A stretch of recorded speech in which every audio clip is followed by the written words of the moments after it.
Now there you get into some of the issues that I'm sure you spend your waking and sleeping hours worrying about, which is, that sounds very responsible and probably new music to the ears of investors and credit ratings agencies. But where does it leave those people who are saying, hang on a second, this is the year of Oliver Tambo, this is a year when we wanted to see that radical economic transformation take place, and we wanted to see some concrete steps put in place to deliver on the kind of urgent questions that South Africa is facing, those youth unemployment, those inequality issues.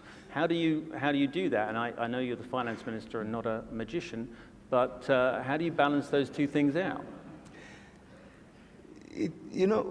To start with, even as we embarked on fiscal consolidation, our social spending has not consolidated. We've actually invested increasingly in health, in education, in social development, in order to provide that social security net for the poor, not to sink into further poverty.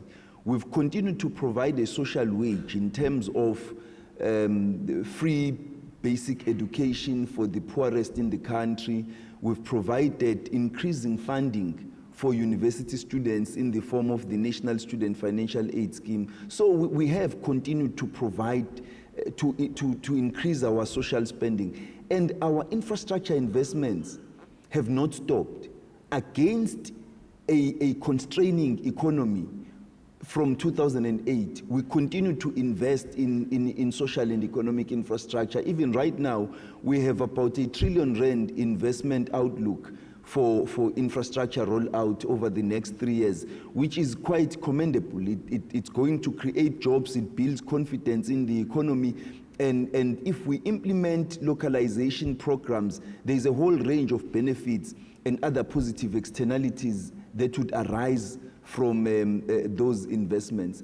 Now, going forward, we need to continue to focus on growing the economy and implementing transformation at the same time. And that's why the issue of whether you call it radical economic transformation or inclusive growth, the issue that we are addressing there is implementing structural reforms in the economy that will result, one, in changing the structure of production by industrializing the economy and creating a greater manufacturing base, but secondly, in changing the ownership patterns of the South African economy, because we cannot grow the economy on the basis of a large black community that remains without any assets, either to consume or to invest in. And so we need to create that asset base, transfer assets to the hands of the black community so that they become part of the economy.